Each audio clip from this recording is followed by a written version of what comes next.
Saya exclude sama include berkurang 213. 213 ini biasanya yang kemudian papernya saya download, saya baca. Bacanya nggak semua. Abstract, introduction, sama result yang bagian belakang. Yang nggak cocok saya buang, nggak cocok saya buang, nggak cocok saya buang. Nanti 71 paper. 71 paper ini yang saya baca full. Tiap hari saya keloni, kemana-mana saya bawa, saya coret-coret. Nanti semua statistik saya keluarkan dari 71 paper.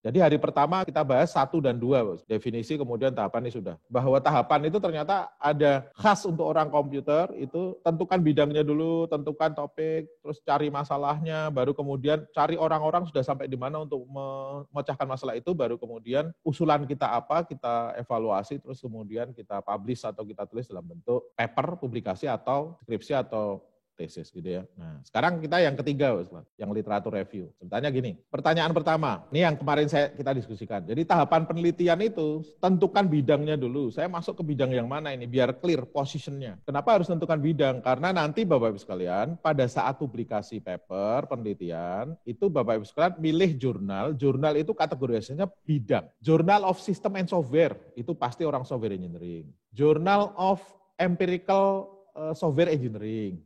Software Quality Journal, satu bidang atau malah spesifik ada yang per topik gitu ya.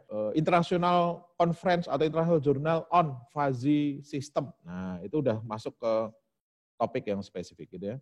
Jadi tentukan bidang, setelah itu tentukan topik, cari masalah penelitian, cari metode apa saja yang orang sudah usulkan untuk mengatasi masalah penelitian itu, kita rangkumkan, terus dari perangkuman itu, ini prosesnya yang keempat ini yang sedikit makan waktu Bapak sekalian gitu ya. Karena apa? Kita kemungkinan akan mereplikasi punya orang dulu. Oh, mahasiswa saya misalkan tak minta untuk mengimprove decision tree. Oh, berarti dia pengen mengimprove decision tree dan mengimprove punyanya Mantas yang Cradle C4.5 itu. Berarti dia kemungkinan akan kontak ke Mantas kalau ada hal yang nggak dia ketahui gitu ya, tanya, ini kalau saya coding kok dia ada beberapa yang nggak bisa jalan, nggak cukup datanya, jadi misalkan informasi yang diberikan Mantas itu nggak cukup, kita harus tanyakan ke dia gitu ya. Ini replikasi dari penelitian orang lain sampai kita paham, oh metode yang ada sekarang kayak gini gitu ya. Terus kemudian dari yang mereplikasi itu saya jadi paham, oh ternyata kalau tak kasih ini membaik loh metode yang diusulkan.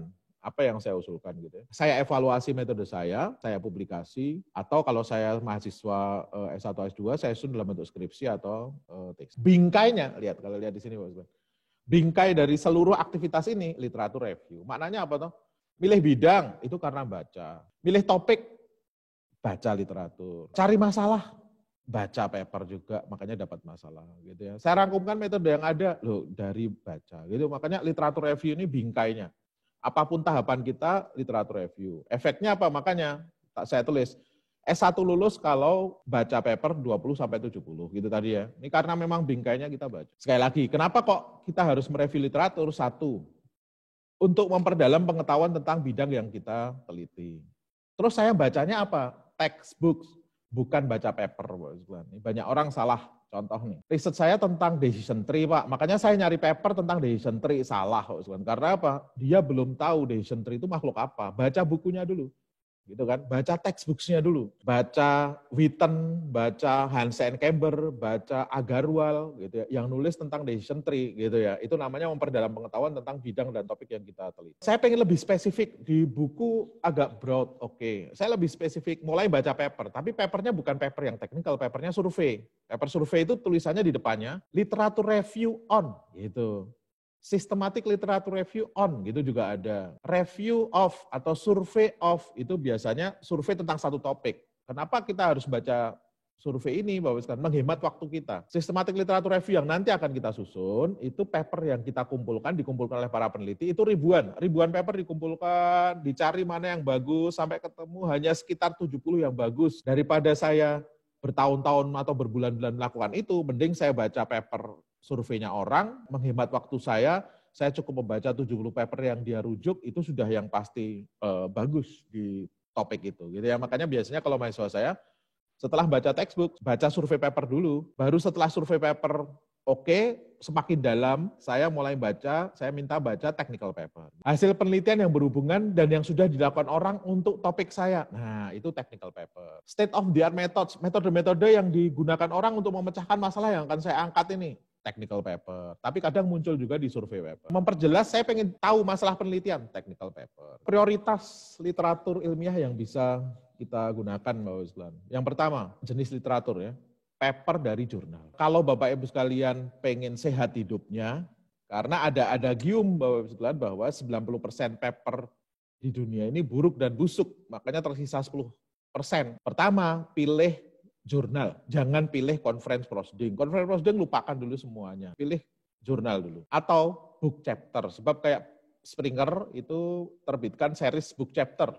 Lecture Notes on Computer Science, LNCS, itu series terkenal, modelnya book chapter bukan jurnal. Yang ketiga, conference proceeding. Yang keempat, tesis dan disertasi orang boleh saya ambil. Meskipun kalau dia sudah publikasi paper, mending nanti rujukan saya ke papernya dia, bukan ke tesis dan disertasi. Yang kelima, laporan dari organisasi yang terpercaya. Laporan dari WHO untuk latar belakang masalah, oke. Laporan dari Bappenas, laporan dari, boleh. Gitu ya. Yang terakhir, buku teks. Untuk ngambil apa? Definisi. Decision tree, saya ngambil dari siapa? Oh, Witten mendefinisikan, dan definisi Witten itu solid dipakai sampai sekarang. Berarti saya cari bukunya Witten, terbit tahun 2013 yang saya pakai itu. Saya akan menggunakan tenfold cross validation. Tenfold cross validation itu peneliti ternyata ngerujuk Witten lagi gitu ya. Nih.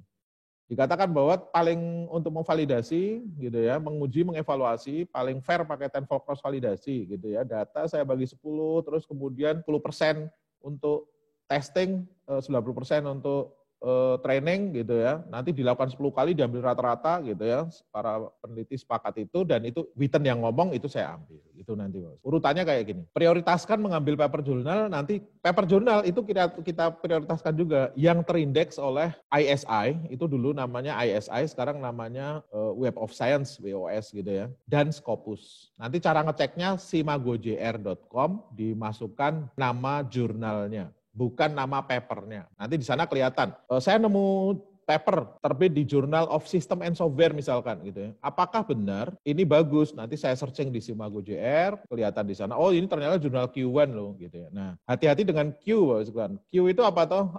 Setelah jurnal di ranking, terus kemudian dibagi menjadi 4 nih. 4 persentase yang paling buruk dikasih nama Q4. Persentase yang lumayan Q3, yang paling baik Q1 gitu ya, nanti dikuartilkan. Kuartil ini modelnya bukan per semuanya, bukan, tapi per bidang. Contoh, Journal of System and Software, ini bagus Q1 di hardware and arsitektur, tapi Q2 di information system dan software. Ini salah satu contoh ya, bahwa Q itu nggak berlaku semuanya, nggak, di dalamnya ada bidang. Atau saya boleh ngecek langsung dari situs jurnalnya, nanti ada di sana. Kok saya tadi ngomong ada SJR, ada Scopus dan seterusnya, itu makhluk apa toh? Jadi Bapak-Bapak sekalian, di dunia ini jurnal yang diterbitkan orang ada sekitar lebih dari 300.000 jurnal. Papernya 80 sampai 100 juta paper mungkin sekarang yang ada di database-nya Elsevier atau IEEE Explorer. Jurnal itu kalau nggak kita ranking, kita akan menemukan ada yang bagus, ada yang enggak. Makanya orang berpikir, yuk kita ranking. Nah, siapa yang meranking ini, Bapak sekalian gitu ya. Dulu yang paling bagus namanya ISI. ISI ini kemudian dibeli oleh Thomson Reuters gitu ya, diganti nama Thomson Reuters WOS, Web of Science. Kalau di dunia ini ada sekitar 200 sampai 300.000 jurnal, berapa jurnal yang diindeks oleh si Thomson Reuters? 12.000, cuman 10.000 aja. Level kedua, ini leveling ya Bapak sekalian ya. ISI Web of Science itu yang paling bagus. Jurnal-jurnal yang diterbitkan oleh Thomson Reuters, yang diindeks, bukan diterbitkan, yang diindeks oleh Thomson Reuters, Web of Science, ini kayak kitab-kitab Bukhari Muslim misalkan gitu, istilahnya kalau ilmu mustalah hadis kemarin kita diskusi. Jadi levelnya kayak level Bukhari Muslim gitu ya. Hampir nggak pernah meriwayatkan hadis do'if, sohih, hasan, kebanyakan sohihnya juga mutawatir, perawinya banyak. Level kedua ini level standar, namanya Scopus. Kemarin di DPR sempat ada diskusi, itu dosen-dosen katanya disuruh nerbitkan paper di jurnal terindeks Scopus, itu dolim, bla bla bla, nggak dolim, karena Scopus itu bukan yang paling bagus sebenarnya gitu ya, biasa aja gitu ya. Jadi Scopus ini jadi syarat biasanya untuk mahasiswa S2 atau S3 untuk publikasi hasil penelitiannya gitu ya. Mengindeks sekitar 20.000 jurnal. Nah, dari sini benar ya ternyata ya. Ada gium bahwa hanya 10% jurnal yang bagus itu benar gitu ya. 90% itu busuk dan buruk. Makanya sekarang orang jadi patokan, udahlah biar aman. Sebenarnya biar aman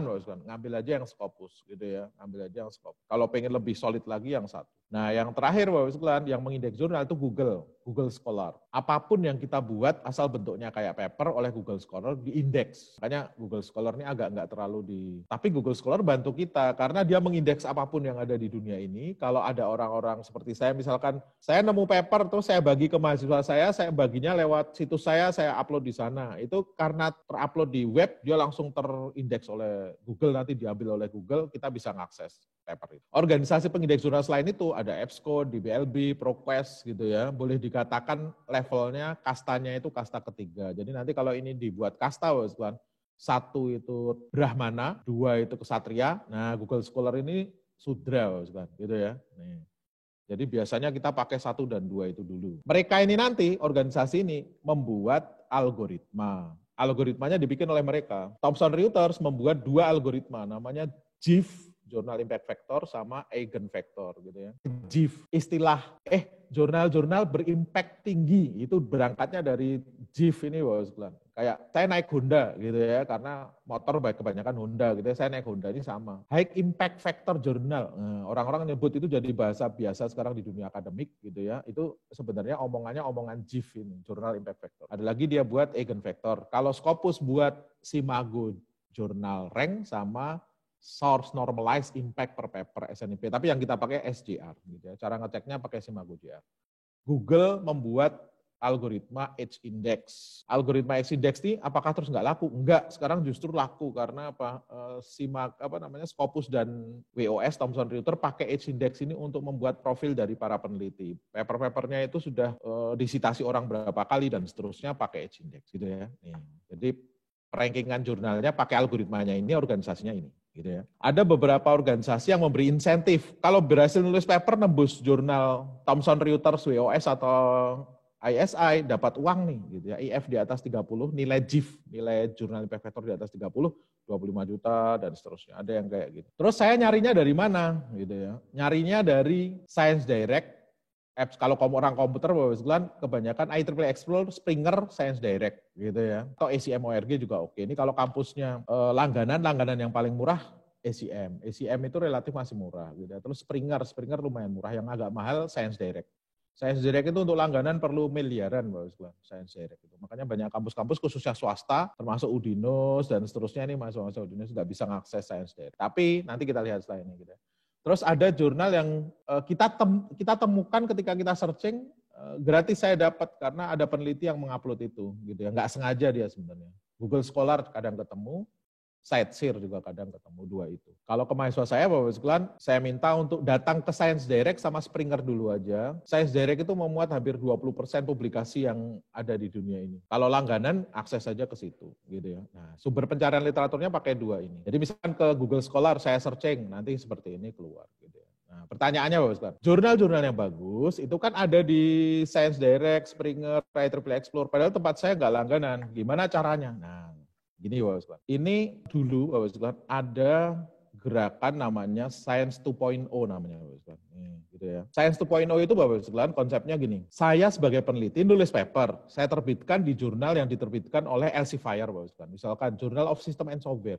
Begitu saya terbitkan di sana, saya disuruh mentransfer copyright, Bapak Sekalian. Setelah dipublish, Bapak Sekalian, saya nggak bisa download paper saya sendiri, bayangkan Bapak Sekalian. Saya nggak bisa download paper saya sendiri. Loh kalau mau download gimana? Saya bayar. Loh, padahal itu kan paper saya. Iya, tapi saya harus bayar karena transfer copyright tadi. Gitu Bapak Sekalian. Jadi gerakan itu di era awal dulu Bapak Sekalian, kita sudah mulai kumpulkan paper-paper, kumpulkan yuk gitu ya. Zaman Gutenberg Project dulu, makanya kalau Science 2.0 biasanya ngambil patokannya Gutenberg Project itu, terus kemudian kemana-mana. Science 2.0 itu Bapak Sekalian nanti berpikir bahwa, para peneliti, yuk paper-papermu, kan itu punyamu, kumpulin, kita bagi ke masyarakat, gitu. Kemudian terlahirlah Shadow Library. Ini saya ceritakan Bapak Sekalian, untuk Bapak Sekalian paham, kok mahasiswa saya, kampus-kampus swasta tetap bisa mengakses ke Elsevier dan seterusnya, gitu ya.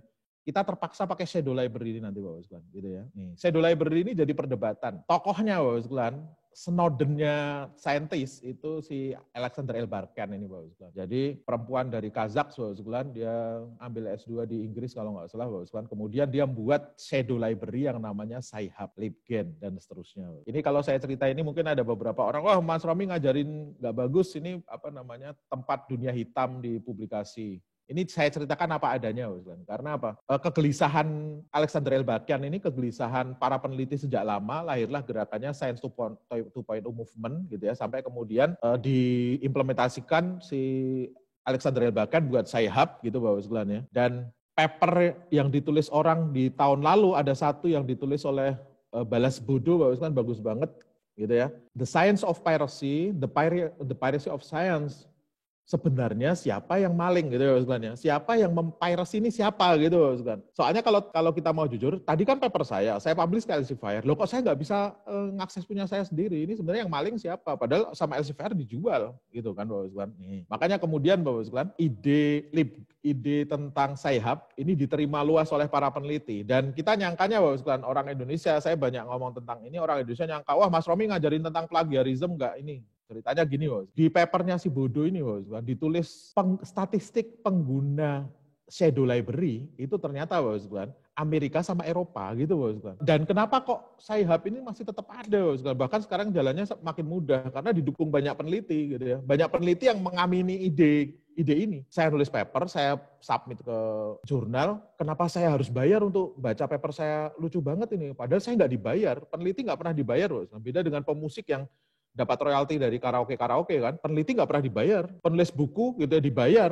royalti, tapi peneliti nggak pernah dibayar loh, bayangkan gitu ya. Dan ketika mau ngakses papernya sendiri kok malah disuruh bayar. Paper saya yang terbit di jurnal-jurnal itu pernah saya kumpulkan, saya bagi ke mahasiswa saya buatin folder khusus gitu ya di blog saya. Ini kalau mau ngakses paper saya, apa yang terjadi Bapak? 6 bulan kemudian saya dapat kiriman email dari Elsevier sama Springer, dia ngomong bahwa Anda melanggar copyright. Loh, paperku dewe kan gitu. Paperku sendiri gitu kan. Nah makanya kenapa kok sekarang didukung banyak pihak, ternyata memang Science 2.0 itu gemanya sudah ada dan sekarang banyak yang dukung malah orang Amerika dan Eropa nih. Accessing dari Amerika dan Eropa paling tinggi. Nomor 1 Amerika, Eropa, Cina, Amerika, Jerman, Cina, Iran, Indonesia nomor 6 kalau baca papernya itu bagus. Cara ngaksesnya gimana Kita searching pakai apa adanya aja. Kalau ke Springer ya searching dari Springer gitu ya. Searching dari Springer apa adanya. Nanti kita klik, misalkan saya ketemu nih empirical study of bla bla bla. Ini misalkan.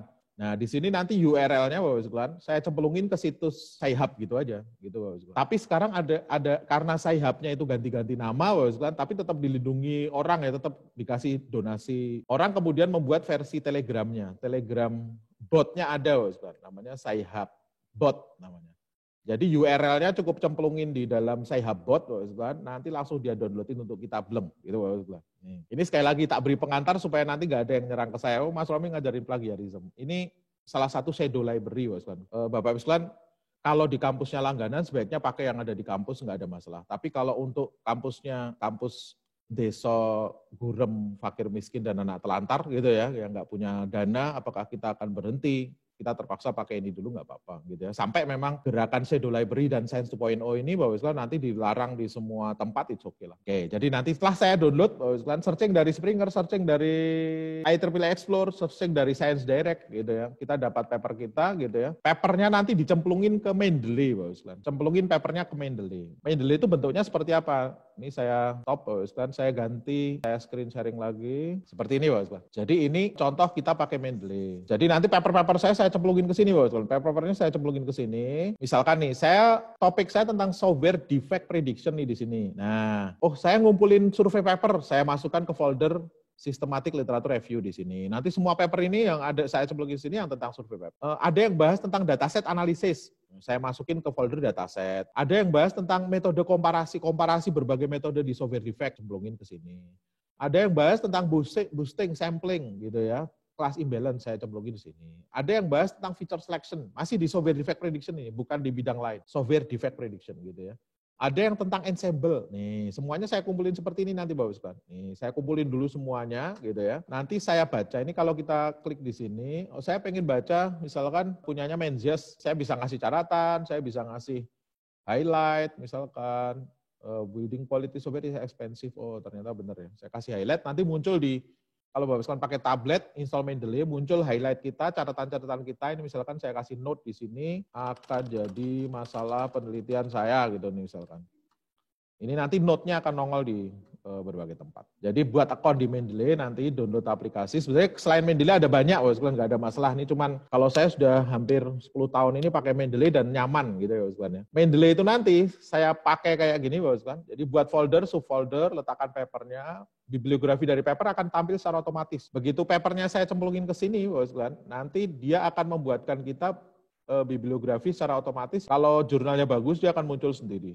Ini nyamannya di mana toh? Kita nanti pada saat nulis tesis atau disertasi atau skripsi, ini bantu kita banget. Apabila Mendeley gagal membaca, jadi nanti bibliografinya nggak keluar. Kita cari DOI-nya, kita search DOI-nya, nomor papernya itu, nanti dia akan terisi secara otomatis. Pada saat saya pengen nanti nulis, kita pakai plugin, misalkan MS Word kita pakai MS Word aja, nanti Mendeley-nya pluginnya kita install, kita bisa nulis gampang.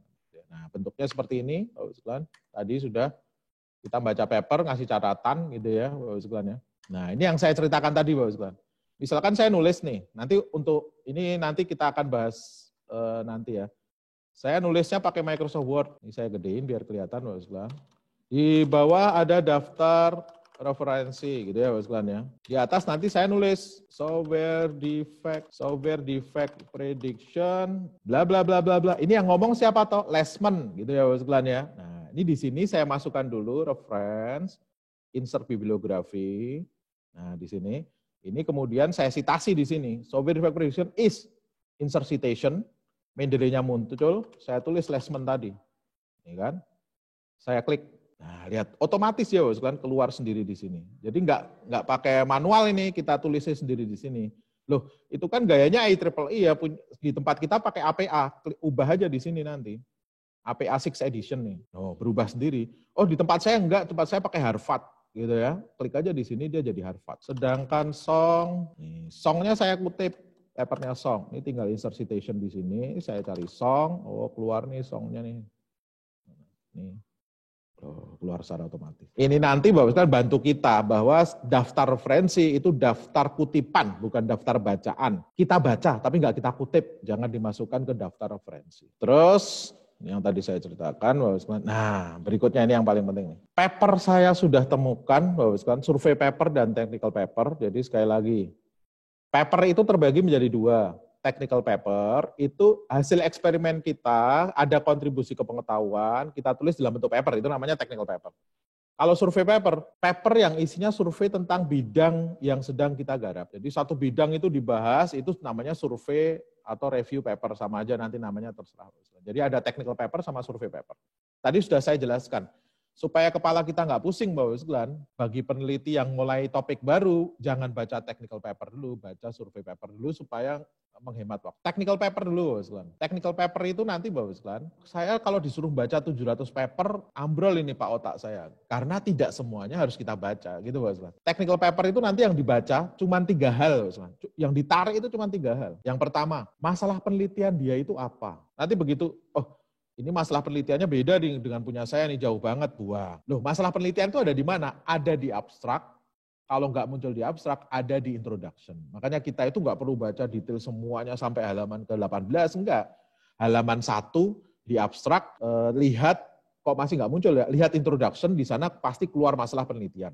Kenapa saya yakin keluar masalah penelitian ketika saya mereview paper-paper di jurnal kayak IST, Expert System Data Application, itu Bapak sekalian, itu di state apakah paper ini menulis masalah penelitiannya dengan clear, dengan jelas gitu ya, spesifik, clear, ditulis di sana gitu. Makanya menulis masalah penelitian itu jadi penilaian tersendiri dalam review paper gitu ya. Masalah penelitiannya apakah mengada-ada? Jangan-jangan masalah kehidupan bukan masalah penelitian. Apakah ada landasannya? Itu dibahasnya, diceknya di situ gitu ya, di paper itu. Abstract introduction. Yang kedua, dia punya kontribusi enggak? Nah, ini ngeceknya Bapak, ada di introduction. Kalau masih nggak ketemu di introduction, baca bagian kedua, namanya related work. Related work itu cerita tentang state of the art methods. Masalah penelitian ini sudah dipecahkan orang dengan menggunakan cara apa saja. Itu penelitian yang berhubungan kalau orang Indonesia, misalnya. Related work dicek di sana. Oh, orang-orang ternyata sudah memecahkan masalah ini dengan berbagai cara. Loh, dia punya kontribusi nggak? Oh, ternyata dia punya nih. Dia mengimprove. Nah, kontribusinya sudah kelihatan di sini. Dia punya kontribusi. Nih.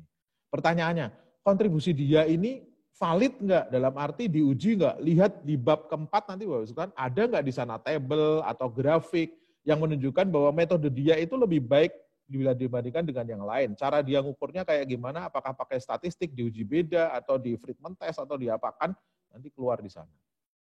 Itu namanya pahami validitas kontribusi. Jadi Bapak Ibu sekalian, technical paper itu cuma kita tarik, kita ekstrak 3. Masalah penelitiannya apakah ada atau enggak. 2, punya kontribusi atau enggak. Yang ketiga, kontribusinya diukur atau enggak. Ini saya melanjutkan yang kemarin. Masalah penelitian itu kenapa jadi hal yang penting sih. Saya pernah dilaporkan loh Bapak sekalian ke dekan. Karena apa?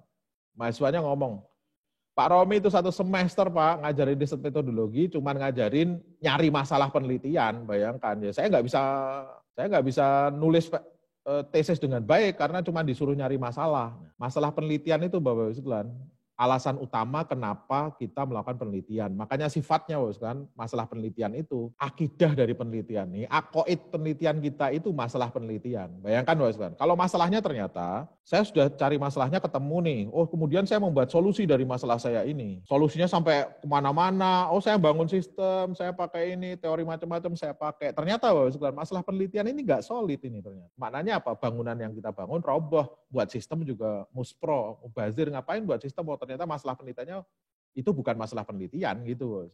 Makanya masalah penelitian dicari dulu, dilandasi dulu, baru kemudian kita bergerak ke berikutnya. Review jurnal internasional menjadikan masalah penelitian sebagai parameter utama proses review. Di state ada 2 poin. Apakah punya masalah penelitian? 1. Yang kedua, apakah masalah penelitiannya ditulis? Gitu, Sobat. Itu 2, gitu ya. Masalah penelitian apakah dilandasi? Gitu, Sobat. Nih. Jadi masalah penelitian itu harus dilandasi bahwa orang lain juga menganggap itu masalah, bukan karena halusinasi kita. Kemarin sudah saya sebutkan, Sobat. Alur terbentuknya masalah penelitian. Pada saat kita nulis latar belakang masalah, pertama kita tulis masalah kehidupan. Nanti semakin ke bawah, dalam masalah kehidupan ini kita mau pecahkan nih. Nah, itu latar belakang masalah. Sampai kemudian lahirlah masalah penelitian. Makanya Bapak, penelitian terlahir karena ada masalah penelitian harus wajib, di mana masalah penelitian sendiri muncul karena ada latar belakang masalah penelitian. Latar belakang masalah penelitian itu berangkatnya dari masalah kehidupan. Contohnya seperti kemarin saya berikan ke Bapak Ibu sekalian nih. Judul penelitian saya itu Bapak Ibu sekalian, penerapan particle swarm optimization pada penentuan nih ya, parameter pada SVM untuk prediksi nilai tukar uang. Loh, judulnya kayak gitu padahal. Paragraf 1 itu ditulis, nilai tukar uang adalah bla bla bla, nilai tukar uang perlu diprediksi gitu ya. Nah, metode prediksi nilai tukar uang saat ini adalah ada regresi linear, neural network, support vector machine. Nah, regresi linear punya kelebihan A, punya kelebihan B. Neural network punya kelebihan C, punya kelebihan D. Support vector machine punya kelebihan mengatasi masalah yang ada di regresi linear sama neural network. Ini cuma contoh aja Bapak sekalian ya. Nih. Tapi punya kelemahan di E. Lo lihat Bapak sekalian. Nilai tukar itu masalah kehidupan gitu ya. Masalah kehidupan gitu ya. Saya pengen memprediksi nilai tukar uang, masalah kehidupan masih gitu ya. Nih, sampai kemudian ada metode nih, ada metode gitu ya. Ada metodenya 3. Kenapa saya nggak milih regresi linear misalkan, itu saya bahas, dia punya kelemahan B. Kenapa saya nggak milih neural network, dia punya kelemahan C. Loh, kenapa saya jadi milih SVM? Soalnya SVM bisa mengatasi kelemahan A dan C tadi, tapi dia sendiri punya kelemahan, gitu. Dia sendiri punya kelemahan. Nah, sekarang, kalau ada orang yang tanya kita, Mas, masalah penelitianmu apa? Kita jawab, kebijakan perekonomian negara. Salah, itu bukan masalah penelitian, gitu ya. Nilai tukar uang? Bukan. Topik penelitianmu tentang apa, Mas? Oh, tentang nilai tukar, Pak. Salah, gitu ya. Nih. Masalah penelitianmu apa? Saya pengen tahu, Pak, metode apa yang sebaiknya dipakai untuk prediksi. Kayaknya benar. Salah, itu bukan masalah penelitian. Masalah penelitian itu kecil, bukan dalam. Jadi masalah penelitian ada di poin terakhir yang di atas itu. Gitu ya. Jadi kalau ditanya masalah penelitiannya, SVM punya kelebihan memecahkan masalah B dan D. Ini untuk argumentasi kenapa saya milih dia. Dia bisa memecahkan masalah yang ada nih, tapi punya kelemahan di E, itulah masalah penelitian. Gitu ya. Nanti tujuannya, menerapkan metode XYZ, misalkan PSO tadi, untuk memecahkan masalah E pada support vector machine. Ini kemarin sudah saya berikan contoh juga ya, ini saya ceritakan. Saya punya judul, penerapan particle swarm optimization, pemilihan parameter secara otomatis pada support vector machine untuk prediksi produksi padi. Ini saya kasih warna, sudah saya kasih warna. Ini saya update yang kemarin ya. Yang pertama, ungu itu menunjukkan objek data. Bagi orang komputer, objek data ini opsional. Nah, opsional. Kenapa opsional? Konsentrasi saya mengimprove algoritma, datanya boleh saya ambil dari dataset yang sifatnya publik. NASA MDP dataset, PROMISE, UCI dataset itu saya ambil, boleh. Gitu ya. Nggak usah untuk prediksi produksi padi atau whatever apapun, nggak usah. Gitu ya. Nggak usah nyari data sendiri karena sifatnya opsional. Warna ungu, prediksi produksi padi. Data produksi padi ini opsional. Terus merah itu masalahnya. Nih, merah ini masalahnya. Pemilihan parameter, merah ini masalahnya. Orange itu topik penelitian kita, saudara-saudara. Jadi metode yang akan saya perbaiki, gitu ya. Support vector machine. Jadi topik dari penelitian ini bukan prediksi produksi padi, bukan, saudara. Topik penelitian ini support vector machine, gitu ya. SVM-nya mau saya perbaiki, gitu ya. Ada masalah di SVM untuk pemilihan parameter, loh masalah dia, gitu ya. Hijau itu metode perbaikan yang saya usulkan. Jadi untuk milih parameter, saya pakai PSO ini. Loh, lihat Pak Usman. Hijau itu metode perbaikan yang diusulkan, gitu ya. Nah, ada satu lagi biru yang kemarin nggak saya masukkan, ini saya tulis sekalian. Biru itu untuk mengukur penelitian, tapi nggak harus muncul di judul, Pak Usman. Gitu ya. Contoh nih.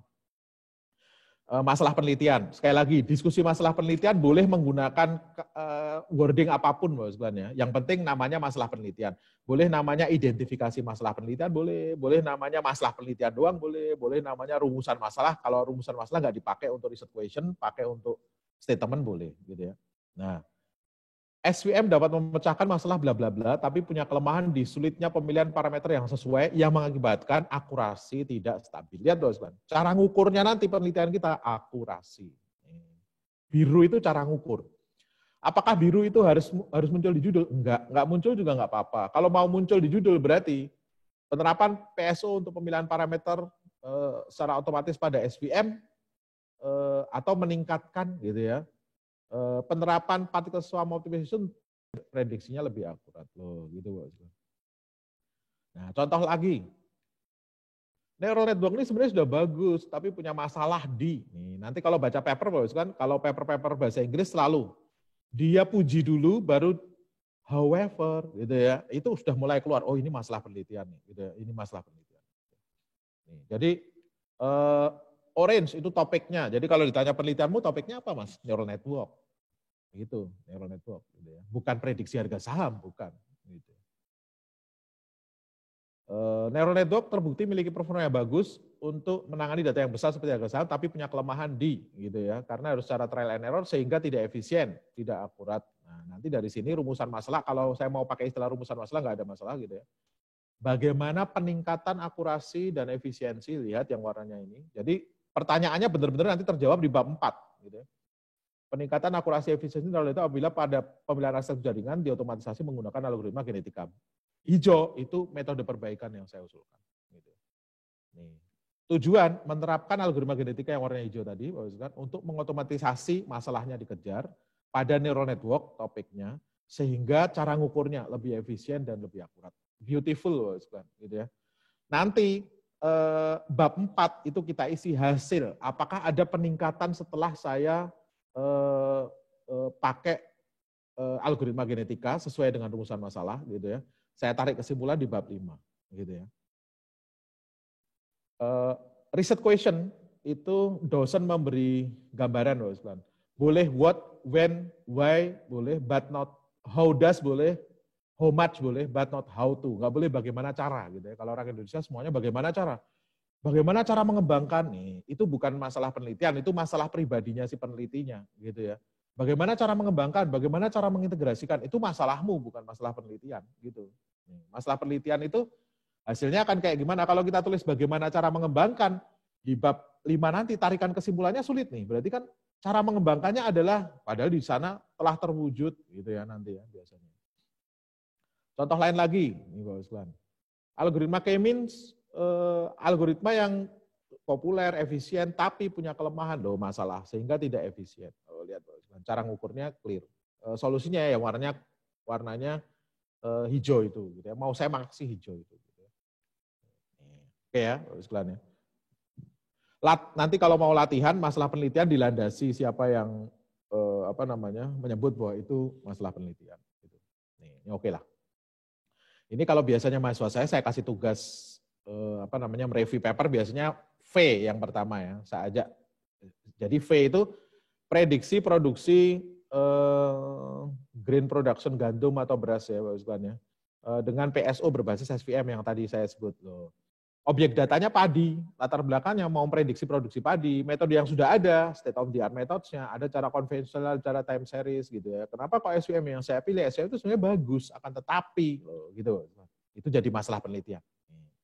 Jadi sekali lagi, masalah penelitian bukan masalah kehidupan. Masalah penelitian tapi berangkatnya dari masalah kehidupan, tapi bukan masalah kehidupan. Harus kita tajemin sampai kemudian, kalau orang komputer rata-rata masalah itu, kalau nggak muncul di dataset, munculnya di algoritma.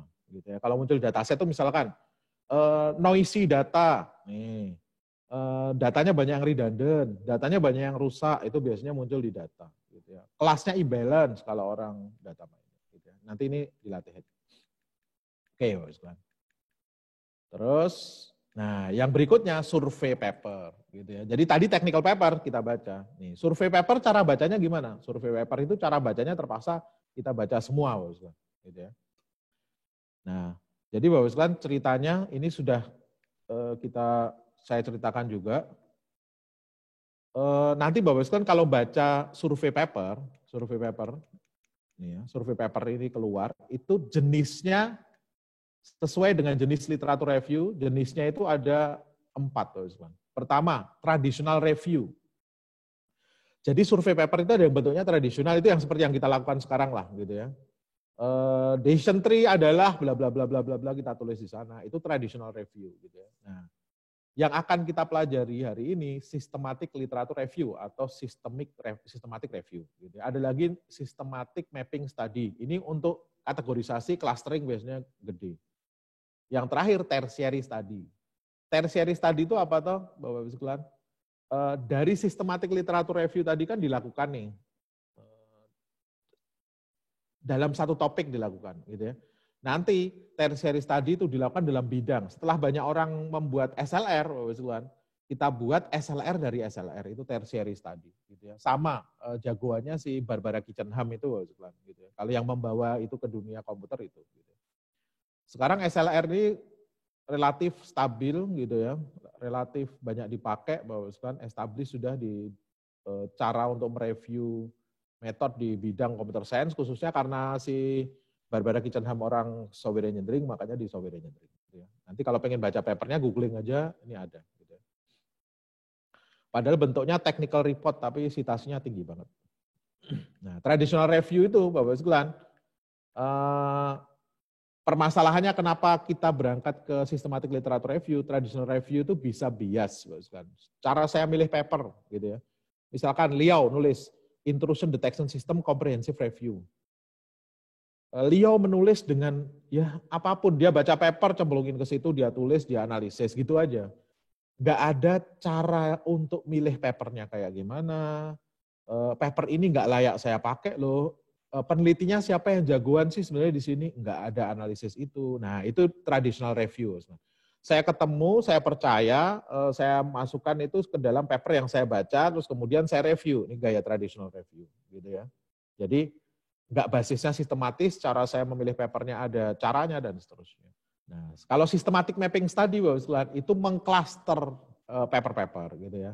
Mirip systematic literature review, tapi dia broad dia biasanya sifatnya, dan dia clustering, kategorisasi kayak gitu. Nanti ada paper-papernya kayak Systematic Mapping Study of Software Product Line Testing. Dia buat kategorisasi cluster untuk topik software product line testing. Gitu ya. Ini Systematic Mapping Study. Nah, Systematic Literature Review, Bapak sekalian, ini dulu Bapak sekalian dilakukan oleh teman-teman bidang kesehatan, farmasi, Bapak sekalian. Kenapa kok kayak gitu? Karena berhubungan dengan nyawa manusia, Bapak sekalian.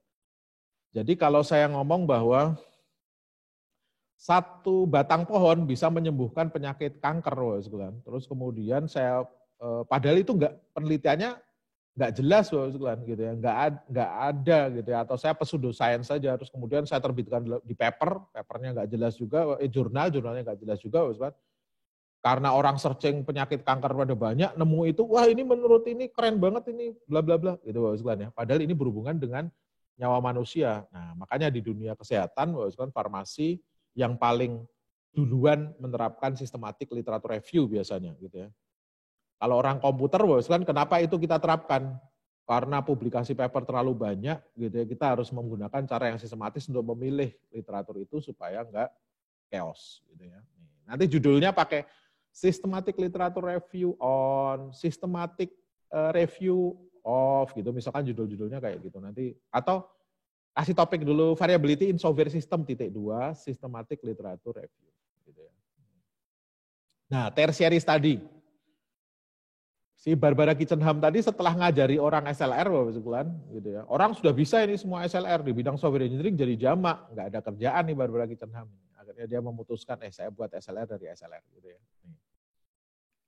Jadi ide pertama, nah kalau SLR itu per topik, kalau tertiary study per bidang sudah, Bapak Sekalian. Jadi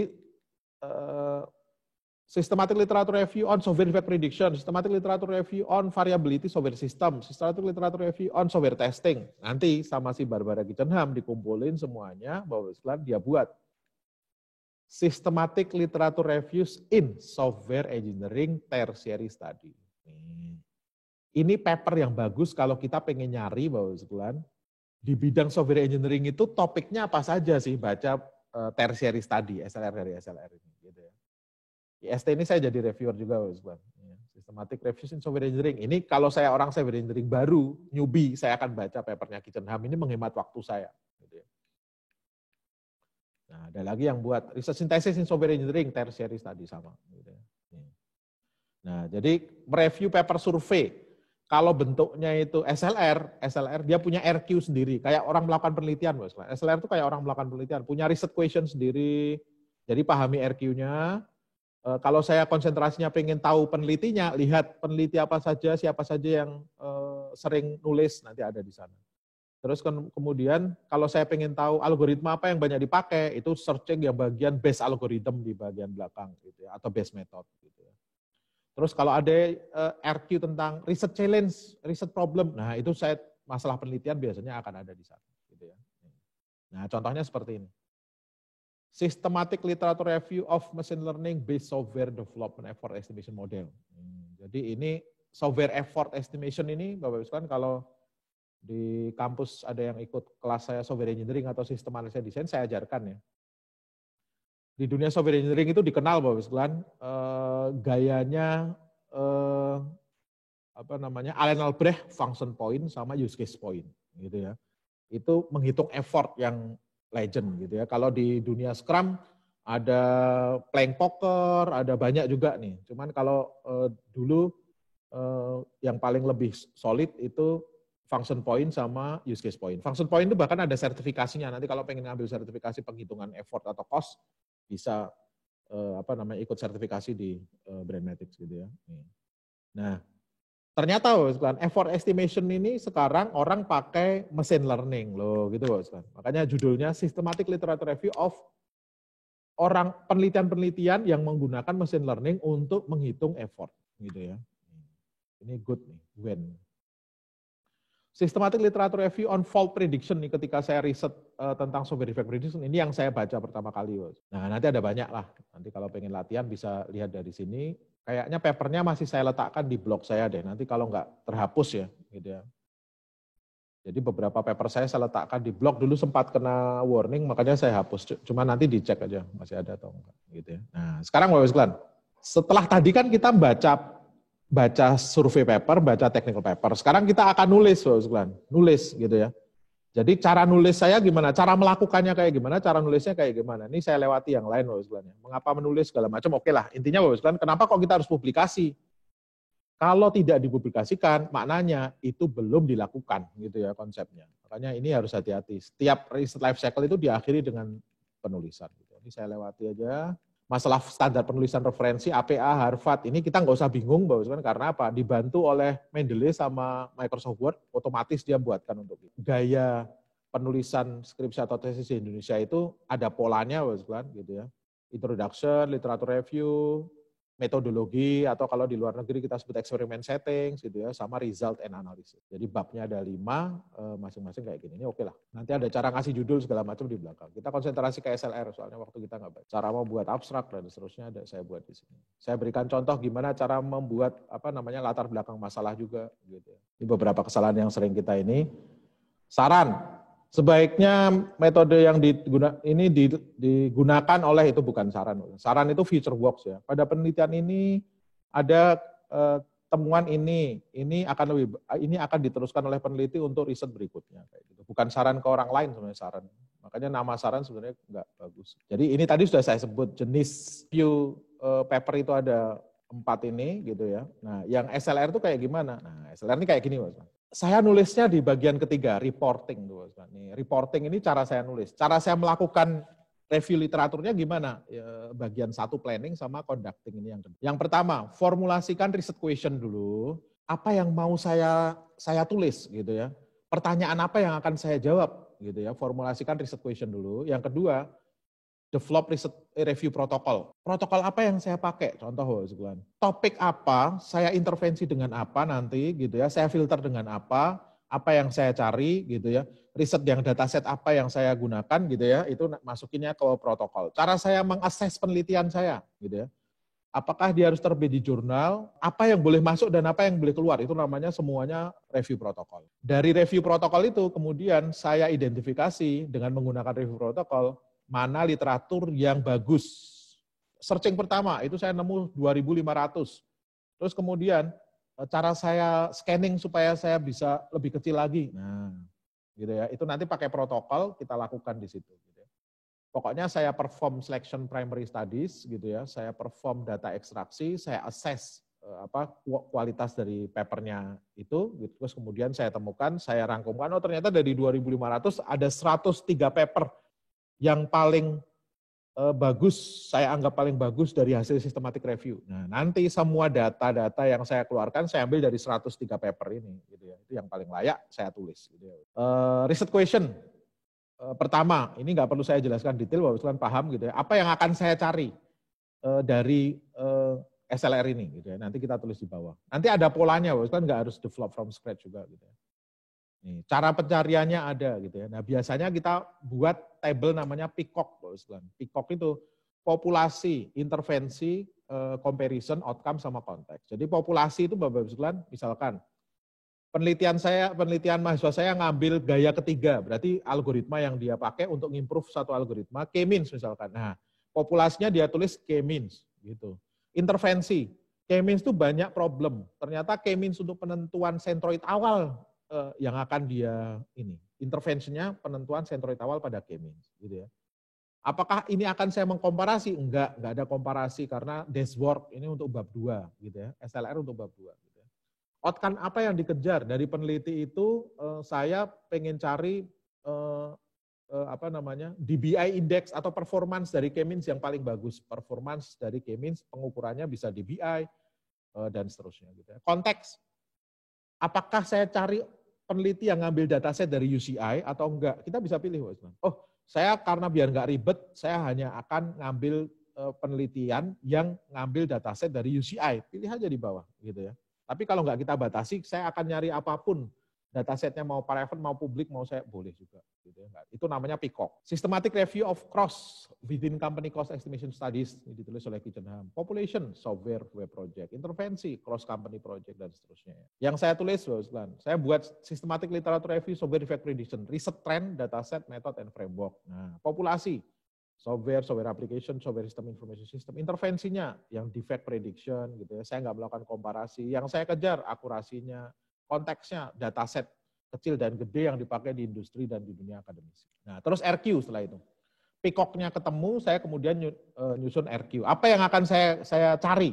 Ini bebas, ini bebas. Cuman kalau gaya saya nanti langsung bisa dipakai untuk tesis, nanti kita lihat di belakang. Kalau bagi yang nyusun tesis atau disertasi pakai gaya saya. Kalau gaya saya, saya campur, saya ngikutin Tracy Hall, saya ngikutin si KGT Katal kalau nggak salah namanya gitu ya. Nanti penelitinya saya cari dulu, siapa peneliti yang paling aktif gitu ya. Nanti saya berikan contoh di belakang. Pokoknya RQ kita buat. RQ itu pokoknya apa yang akan kita cari di SLR kita itu. Gitu. Pertanyaan apa dan nanti yang akan kita pengen jawab. Nih, jadi kalau gaya saya, saya nyusun 9 RQ. RQ pertama, jurnal apa yang paling banyak memuat tentang software defect prediction? Semua data ini saya ambil dari ribuan paper tadi, saya ekstrak jadi sekitar 71 paper, itu yang paling bagus. Nah, ini nanti saya ambilkan dari 71 paper itu. Siapa peneliti yang paling aktif? Yang kedua. Yang ketiga, subtopik apa dalam dunia riset software defect prediction itu yang ada. Yang keempat, datasetnya pada pakai apa? Yang kelima, metode apa yang paling, ya, metode apa saja yang dipakai? Terus dari metode yang dipakai itu, mana yang paling sering dipakai? Mana yang paling bagus? RQ7. Orang-orang biasanya mengimprove-nya dengan cara apa? RQ8. Ada nggak orang yang merangkumkan dalam satu framework? Framework-nya apa aja? 9. RQ1 dan 9 ini saya buat untuk mengargumentasikan apapun yang ada di penelitian saya nanti, Bapak. Kenapa saya milih 10 algoritma yang saya bandingkan? Karena ketika saya itu ada di RQ5 saya. Para peneliti mengambil itu, gitu nanti.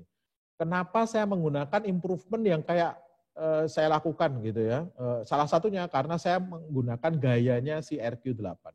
Framework apa yang ada sekarang? Kok saya membuat framework baru? Itu karena saya tahu dari RQ9. Jadi RQ1 sampai RQ9 ini jawaban dari pertanyaan argumentasi dari seluruh penelitian yang saya lakukan nanti. Buat protokolnya, jadi protokol ini biar nggak pusing ya Mas Glenn ya. Protokol itu sebenarnya nomenklatur cara saya milih paper-paper itu mana yang saya akan pakai. String. Jadi gimana cara saya melakukan pencarian. Dari Peacock, Bapak Glenn, dari Peacock, saya kemudian bisa keluarkan search string. Nih, misalkan saya ya tadi Bapak Glenn, ya. Lihat nih. Kan judulnya Systematic Literature Review of Software Defect Prediction, Research Trend, Dataset, Method, and Framework. Nah, software, nama lainnya apa? Pakai OR saya, logiknya OR. Software OR application, gitu ya. OR system, gitu ya. Itu kenapa saya pakai bintang loh gitu ya, karena bisa aja application, bisa aja aplikatif, bisa aja application nggak pakai S gitu ya. And fault, bisa aja faults, faulty, dan seterusnya. Or defect, bisa defektif, bisa dan seterusnya. Quality, error prone gitu ya, pakai or. And prediction, bisa prediktif, bisa prediction dan seterusnya gitu ya. Nih nanti or-ornya. Jadi N-nya ada 2. Intinya saya nyari software defect prediction. Software itu padanannya kira-kira apa kata padanannya? Fault atau defect padanannya apa? Saya pakai or gitu ya. Search string-nya keluar, saya cemplungkan nanti ke Elsevier, ke Springer, nanti saya dapat paper yang banyak gitu ya. Ini masih ngomongin search string nih di sini. It's okay lah. Terus saya searching-nya dari mana? Boleh kita tentukan. Oh, saya hanya searching dari Elsevier, Springer, sama IEEE Explorer. Boleh gitu ya. Nggak ada masalah. Itu pilihan kita gitu ya. Nah, cara saya melakukan pencarian. Loh, nanti ini kelihatan Bapak Islam. Saya tetapkan dulu, yang saya cari tahun 2000 sampai 2013, gitu ya misalkan ya. Yang saya cari jurnal dan conference. Search string saya kayak gini tadi sudah saya jelaskan, gitu ya. Nah, mulainya dari sini nih Bapak Ibu. Nih. Jadi start, pilih digital library. Search string-nya saya masukkan, saya eksekusi, gitu ya. Terus kemudian apakah sudah ketemu, gitu ya? Belum, saya searching lagi. Kalau sudah ketemu nanti Bapak Ibu digital library-nya dari mana toh? ACM, IEEE Explorer, saya direct Springer sama Scopus waktu itu saya carinya ya. Terus kemudian ketemu 2117 nih. Makanya tadi Bapak, kenapa kok saya minta mahasiswa saya baca survei paper dulu karena menyelamatkan hidup mereka, mempersingkat waktu mereka dalam riset. Karena kalau kita lakukan literatur review dalam topik itu Bapak, itu bisa 2117 paper yang saya temukan gitu ya. Tapi sama si yang buat SLR ini 2117 itu dengan menggunakan protokol yang dia buat tadi gitu Bapak sebenarnya berkurang saya exclude sama include berkurang 213. 213 ini biasanya yang kemudian papernya saya download, saya baca.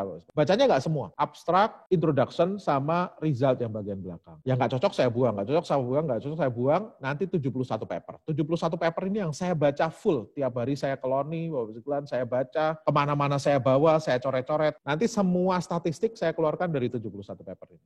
Ngomongin digital library mana yang akan saya pakai, nih source-nya dibahas di sini. Pakai Mendeley dan seterusnya kalau saya pakai Mendeley. Saya dokumentasikan, saya cemplungin semua paper dalam Mendeley, terus kemudian saya buatin table pakai Excel waktu itu, gitu ya. Nanti ketahuan di sana, saya lebih mudah membuat statistiknya. Gitu ya. Terus saya pilih dengan inclusion sama exclusion, ini masuk di nomenklatur tadi ya yang kita bahas ya. Inclusion sama exclusionnya apa saja misalkan nih. Saya pilih hanya yang bahasa Indonesia, yang enggak bahasa Inggris, yang enggak bahasa Inggris saya buang. Terus yang ada validasinya gitu ya. Kalau enggak ada validasinya saya buang. Conference dan jurnal nih. Ini inclusion yang saya pakai, ini exclusion. Inclusion ada dalam protokol. Ini contoh-contohnya ada di sini. Terus nanti Bapak sekalian, supaya pilihan saya benar, saya saya mengakses kualitas dari paper-paper yang saya ambil tadi gitu ya. Untuk menghindari bias dan seterusnya gitu ya. Ini biasanya Bapak sekalian, contohnya kalau si Saleh ngajarkan, ini peneliti dari Malaysia Bapak sekalian, apakah jurnalnya direview orang, ada referee-nya gitu ya. Apakah ada tujuannya di state dengan benar? Ini cara kita mereview paper gitu Bapak sekalian. Jadi ini kita assess paper ini benar atau enggak gitu ya. Ini boleh pakai poin-poin kayak gitu yang kita isi sendiri nanti. Terus setelah data semua terkumpul, dari 2.117 paper, saya ekstrak jadi 213 mulai saya baca, gitu ya, dapat 71, gitu ya, 71 paper ini yang kemudian, biasanya kalau tim, kalau SLR-nya pakai tim, saya minta beberapa orang baca, terus kemudian kita tetapkan pakai nilai rata-rata dari setiap yang baca. Ini sintesis sama evidence, cara saya nanti menceritakan temuan saya, sekali lagi, boleh gayanya kualitatif, boleh gayanya kuantitatif, nggak ada masalah gitu ya. Ini nanti kita ngomongin tentang itu gitu ya. Bisa naratif, bisa kuantitatif sintesis, nggak ada masalah. Gitu ya. Setelah itu kita tulis dalam bentuk paper, gitu kan. Nah, saya berikan contoh, tidak semua jurnal nanti menerima survei paper ya, tapi kayak yang saya jadi reviewer di sana, IST, JSS, ESWA, Express to Bit Application, gitu ya. Software Quality Journal, Empirical Software Engineering, itu semuanya mau nerima SLR. Yang saya lakukan Bapak sekalian, tahapannya tadi kayak gini, planningnya sudah saya lakukan, RQ-nya saya tetapkan tadi sudah, RQ-nya sudah saya buat, terus kemudian RQ ini berangkatnya dari Peacock, tadi sudah Peacock-nya, gitu ya. Terus RQ ini saya buatin mind map Bapak sekalian, kalau saya pakai mind map, pakai Xmind saya.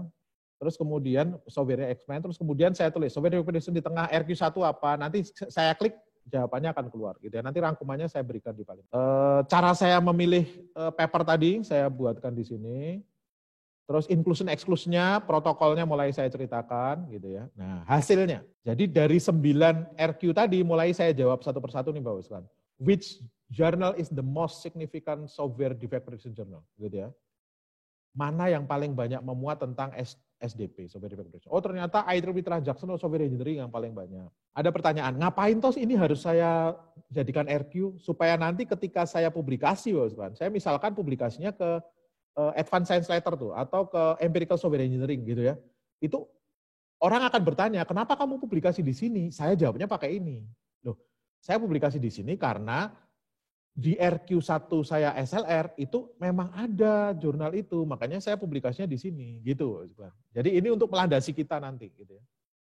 Ternyata yang paling banyak IEEE Transaction Software Engineering, Jurnal System and Software, ESWA. Nanti saya buatin kategorisasi, mana yang paling tinggi SJR-nya. Nah, kalau nanti ada program PhD, ada persyaratan publikasi, nanti bisa ngecek kekuatan kita. Wah, saya publish paper nih pertama nih, jangan sampai gagal dulu nih gitu ya. Saya coba dulu yang agak bawah deh, jangan langsung atas. Soalnya langsung atas shock-nya tinggi nanti Bapak. Gitu ya. Agak bawah dulu, berhasil saya naikin ke atas. Gitu ya. Tapi kalau profesor kita pasti nggak mau. Dia pengen kita itu nembus yang atas dulu, gitu. Karena apa? Benar, yang di atas itu soalnya reviewnya bagus nanti Bapak. Reviewnya tajam gitu ya. Menyenangkan untuk dia juga kalau accepted, tapi menyakitkan bagi kita. Karena apa? Nunggunya bisa 1 tahun, 6 bulan, 1 tahun hanya untuk dapat jawaban. Gitu ya. Jadi kalau kita pengen lulusnya, PhD-nya bisa lulus 3 tahun, Bapak sekalian, semester 1 harus sudah buat paper, lakukan eksperimen buat paper. Gitu ya. Kalau enggak, berat. Ini menunjukkan bahwa topik saya masih relevan sampai hari ini karena masih meningkat. Gitu ya. Terus RQ2, Bapak sekalian. Siapa peneliti yang paling aktif? Nih, saya sebutkan di sini. Ini untuk menunjukkan apa? Nanti pada saat Bapak sekalian milih paper, itu tahu. Gitu ya. Dan ini jadi sahabat-sahabat saya kemudian, Bapak sekalian. Ketika saya sudah lulus PhD, Kosgoftar, Tim Menzies, ini jadi sahabat-sahabat saya. Gitu ya. Karena saya ngerujuk beberapa tulisan dia, Song, Kosgoftar itu empirical software engineering di Springer, dia reviewer, Bapak sekalian. Sekarang sudah mulai sibuk, dia forwardnya ke saya. Tim Menzies juga forwardnya ke saya sekarang, gitu ya. Jadi IST, Information and Software Technology, itu ada tulisannya. Anda direkomendasikan oleh Tim Menzies untuk mereview paper ini. Jadi siapa yang paling aktif? Yang berikutnya, subtopiknya apa saja? 71 paper itu ternyata topiknya terbagi menjadi 5. Ada yang dataset analisis, ada yang tentang mengklaster bug dari software, ada yang mengklasifikasi, ada yang menemukan bug-nya, ada membuat asosiasi ya. Ada yang mengestimasi jumlah bug. Nah, makanya saya sarikan, ada yang main-main di estimasi, ada yang main-main association, ada yang main-main classification, clustering, sama dataset analisis. Subtopiknya itu. Prosentasenya gimana? Oh, ternyata 77% klasifikasi. Bapak Ibu sekalian nanti boleh milih dari hasil ini, boleh milih misalkan nih Bapak Ibu sekalian. Saya pilih yang klasifikasi karena apa? Simple, saya sebut paling populer dan challenging, challenge-nya masih banyak, saya pilih itu. Tapi Bapak Ibu sekalian boleh nggak milih yang asosiasi? Boleh. Kalau saya milih 1,41%, itu saya ngomongnya nanti Bapak Ibu sekalian, saat ini belum terlalu banyak dilakukan orang, dan ini ada challenge tersendiri untuk saya melakukan ini. Kayak gitu aja, simple gitu ya. Belum banyak dilakukan orang. Gitu ya. Tapi kalau sudah banyak, ini trending topik saya ngomong kayak gitu. Hukum pertama riset, Bapak sekalian, apapun boleh kita lakukan, asal ada landasan. Terus kemudian datasetnya, Bapak sekalian, distribution riset topik, terus kemudian mulai datasetnya saya kejar, gitu ya. Placement, itu publikasinya apa, datasetnya apa. Jadi saya tadi sebut, saya buat spreadsheet, Bapak sekalian, pakai Excel atau Google Sheet, nggak ada masalah. Orang satu paper itu datasetnya pakai apa, topiknya masuk di mana, dan seterusnya. RQ keempat, dataset apa yang paling banyak dipakai? Dataset ada 2, public sama private. Ternyata Bapak sekalian, 2000 sampai 2006 itu orang-orang masih banyak yang pakai dataset public, meskipun banyak dataset private. Lihat yang warnanya biru ya, nih biru. Lebih banyak yang private sama yang public. Tapi mulai tahun 2006 semuanya pada pakai public nih Bapak sekalian. Kok kenapa kayak gini? Ternyata 2006 itu ada benang merahnya, Bapak sekalian. 2006 itu orang-orang software engineering, kayak orang-orang data mining tadi, berkumpul, kemudian membuat repository, dikasih nama Promise Dataset Repository. Jadi semua tentang software effort estimation, software defect prediction, nanti di sana kita downloadnya, gitu ya. Sejak 2005, itu terjadinya di 2005, makanya 2006 orang mulai full, banyak kan pakai dataset public. Distribusinya, di sini saya ambil dari situ, 64,79% orang pakai dataset public. Terus saya cek lagi, dataset yang ada di public tadi, orang pakai apa? Oh, pakai datasetnya namanya CM1, itu project software-nya spacecraft, bahasanya pakai bahasa C, jumlah modulnya 505, dan seterusnya. Ini saya cek semuanya. Jumlah bug dan tidaknya, karena ini riset tentang software defect, faulty presentation saya lihat. Atribut dari datasetnya kayak gimana, nih saya cek semua. Dan saya belajar gimana membuat dataset ini sebenarnya. Jadi dataset ini meskipun saya ngambil untuk riset, tapi sebenarnya saya bisa buat dari software yang saya produksi, saya bisa buat datasetnya sendiri sebenarnya. Orang-orang pada pakai metode apa saja? RQ5. Saya jawab di sini. Dari 71 paper itu, ternyata kebanyakan pakai Navier, decision tree, neural network, random forest, logistic regresi. Nih. Semuanya saya tulis RQ5, yang paling banyak dipakai saya masukin RQ6. Ada 8 atau 7 yang paling banyak dipakai. Gitu ya. Ini saya tulis di sini. Nanti gunanya untuk apa? Kok saya tulis semua baru saya perkecil. Kalau saya riset bandingin nanti untuk semua ini setengah mati. Saya bandingin aja dengan yang jumlahnya lebih kecil, tapi saya punya landasan gitu ya, bahwa 7 ini yang paling signifikan berpengaruh. Terus hasil komparasi, orang-orang sudah mengkomparasi hasilnya kayak gimana? Ternyata lihat, comparison and benchmark result of the defect prediction using machine learning, poor accuracy level, no significant performance difference, no particular classifier. Ini barusan hasil ke-7. Hasil dari RQ itu bisa jadi riset gap saya untuk memulai penelitian saya. Ini termasuk riset gap yang saya ambil nanti, gitu ya.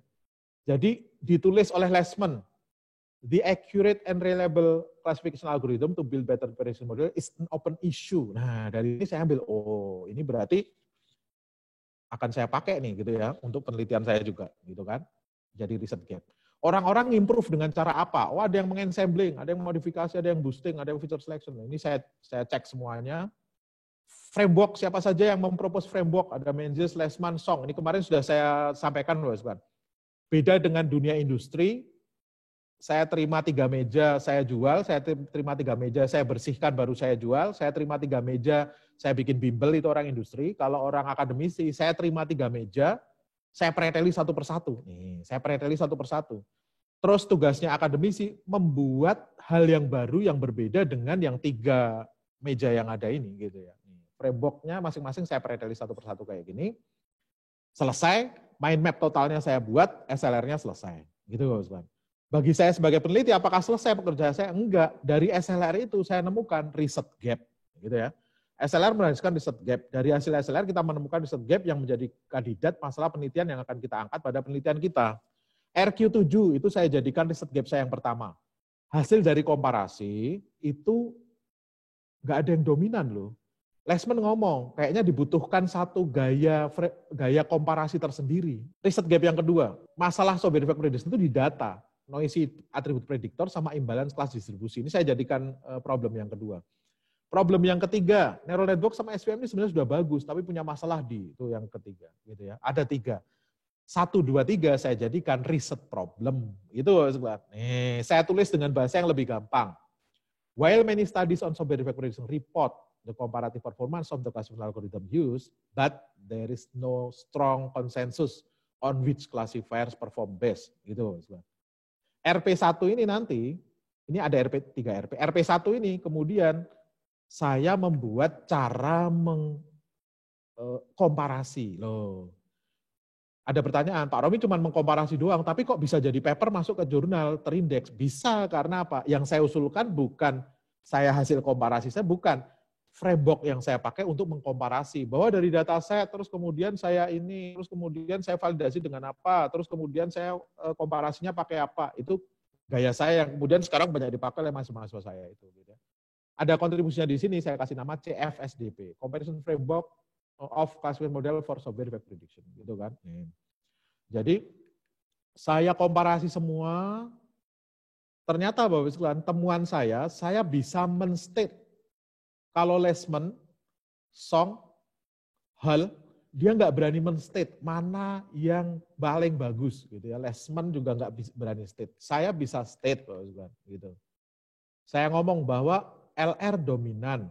Saya pakai Friedman test, saya tahu ranking satunya berapa gitu ya. Nih dan seterusnya. Nanti di sana kelihatan saya namanya post hoc, nanti kelihatan di sana Bapak sekalian hasil saya tulis dalam bentuk paper, saya publish gitu.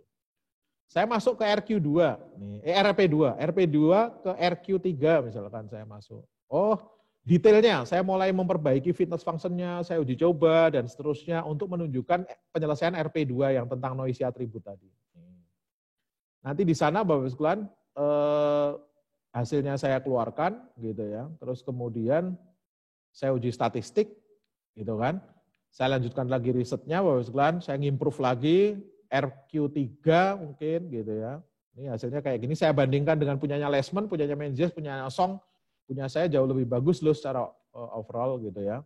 Dan saya membuat temuan mana atribut yang paling berpengaruh di software defect prediction. Ternyata nggak perlu semuanya, ada 10 aja yang paling berpengaruh gitu ya. Nih, saya publish dalam jurnal. Gitu sebenarnya Bapak. Jadi itulah SLR Bapak sekalian, dan gimana cara kita membawa itu ke dunia, ke penelitian kita, hasil dari SLR itu, bahasan kita selesai sampai di sini. Ini mohon maaf hari ini agak panjang nih, 1,5 jam. Banyak hal yang kita bisa dapatkan hari ini, mudah-mudahan bermanfaat, dan saya mohon maaf kalau ada kalimat saya yang nggak menyenangkan Bapak sekalian. Nanti kalau pengen kontak saya, Bapak sekalian bisa lihat di slide saya, di sana ada nomor handphone saya. Kalau urusan pengen training ke Brandmatics segala macam, nanti bisa ke brandmatics.com, di bawah ada kontak ke marketing. Mungkin itu dari saya, terima kasih atas perhatiannya dan perjuangannya.